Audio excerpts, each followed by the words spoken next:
ఇలాంటి మరెన్నో వీడియోలు చూడడానికి like, share, subscribe and comment. ఈరోజు ఈ వీడియోలో 2026 సంవత్సరంలో నిజ జ్యేష్ఠ అమావాస్య ఎప్పుడు వచ్చింది, ఈ అమావాస్యకు ఎలాంటి పరిహారాలు పాటించాలి అనే విషయాల గురించి తెలుసుకుందాము. హిందూ మతంలో అమావాస్య రోజుకు గొప్ప ప్రాముఖ్యత ఉంది. ఈ రోజున చంద్రుడు పూర్తిగా కనిపించడు. అమావాస్య రోజున శివుణ్ణి పూజిస్తారు. మంగళవారం వచ్చే అమావాస్యని భౌమవతి అమావాస్య అని కూడా అంటారు. భౌమవతి అమావాస్యను భౌమ్య అమావాస్య లేదా భౌమవతి అమావాస్య అని కూడా పిలుస్తారు. జ్యోతిష శాస్త్రం ప్రకారము చంద్రుడు, సూర్యుడు ఒకే రాశిలోకి లేదా దానికి పక్కనే ఉన్న రాశిలోకి ప్రవేశించినప్పుడు అది భౌమవతి అమావాస్య అవుతుంది. ఈ రోజున పితృదేవతలకు పూజలు చేస్తారు. భౌమవతి అమావాస్య రోజున స్నానం, దాన ధర్మాలు, ఉపవాసాలకు ప్రత్యేక ప్రాముఖ్యత ఉంది. పవిత్రమైన రోజున ఉదయం నదిలో స్నానం చేయడం లేదా ఇంట్లోనే గంగాజలం కలిపిన నీటితో స్నానం చేసి పితృదేవతలకు తర్పణాలు సమర్పించడం శ్రేయస్కరం. పేదలకు దానం చేయడము, అన్నదానం చేయడం వల్ల విశేషమైన పుణ్యఫలాలు లభిస్తాయని నమ్ముతారు. ప్రత్యేకించి కుజదోష నివారణకు మరియు జాతకంలో అంగారక గ్రహ బలాన్ని పెంచుకోవడానికి ఈరోజు చేసే పూజలు, పరిహారాలు చాలా ప్రభావవంతంగా పరిగణించబడతాయి. 2026 సంవత్సరంలో నిజ జ్యేష్ఠ అమావాస్య తిథి ప్రారంభము 13వ తేదీ జూలై 2026 సోమవారం సాయంత్రం 6:50 ప్రారంభమై 14వ తేదీ జూలై 2026 మంగళవారం మధ్యాహ్నము 3:13 అమావాస్య తిథి ముగుస్తుంది. ఈరోజు పునర్వసు నక్షత్రము రాత్రి 2:12 వరకు ఉన్నది. అమావాస్య అనేది చంద్రుని ప్రభావం లేని సమయం కాగా పునర్వసు నక్షత్రానికి దేవగురువైన బృహస్పతి అధిపతి.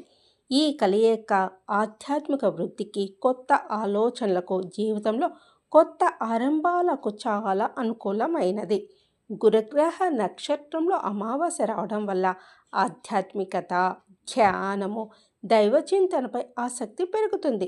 మంత్ర జపాలకు, దాన ధర్మాలకు ఈ సమయం శ్రేష్టం.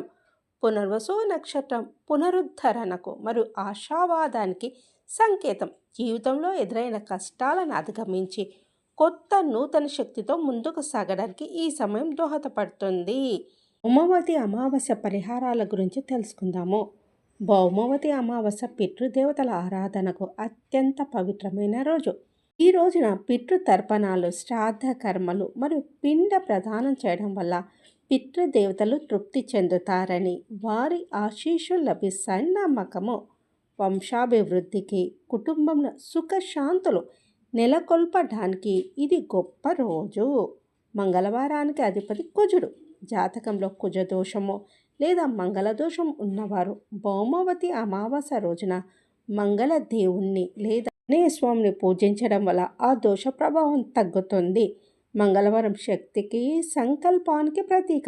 ఈ రోజున చేసే దాన ధర్మాలు, ప్రత్యేకించి అన్నదానము మరియు పేదలకు సహాయం చేయడం వల్ల ఆర్థిక ఇబ్బందులు తొలగి రుణ విముక్తి కలుగుతుంది. ఈ రోజున భక్తి శ్రద్ధలతో చేసే పూజలు మరియు ఆరాధనలు ప్రతికూల శక్తులను దూరం చేస్తాయని, ఇంట్లో సానుకూల వాతావరణాన్ని పెంపొందిస్తాయి.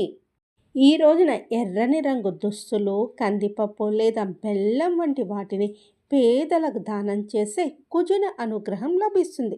రుణ బాధలతో ఇబ్బంది పడేవారు ఈ రోజున లక్ష్మీ నరసింహస్వామిని పూజించి రుణ విమోచన నరసింహ స్తోత్రం పఠించడము మంచి ఫలితాలను ఇస్తుంది. ఇంటి పూజా గదిలో నెయ్యితో దీపం వెలిగించి సాధ్యమైతే దక్షిణ దిశలో ముఖం పెట్టి పితృదేవతను స్మరించుకుంటూ దీపం ఉంచడం వల్ల పితృదోషాల నుంచి ఉపశమనం లభిస్తుంది. ఇంట్లో తులసి కోట దగ్గర సాయంత్రం దీపం వెలిగించి ఓం నమో భగవతే వాసుదేవాయ అని స్మరించుకోవడం వల్ల కుటుంబంలో సుఖశాంతులు పెరుగుతాయి. ఈ రోజున మత్తు పదార్థాలకు, మాంసాహారానికి దూరంగా ఉండడం ఉత్తమం. కోపము, గొడవలకు దూరంగా ఉండి సాధ్యమైనంత ప్రశాంతంగా దైవ చింతనతో గడపండి. ఎవరైనా పేదవారికి ఆకలి తీర్చడము ఈ అమావాస్య నాడు చేసే అన్ని పరిహారాల కంటే గొప్ప ఫలితాలను ఇస్తుంది.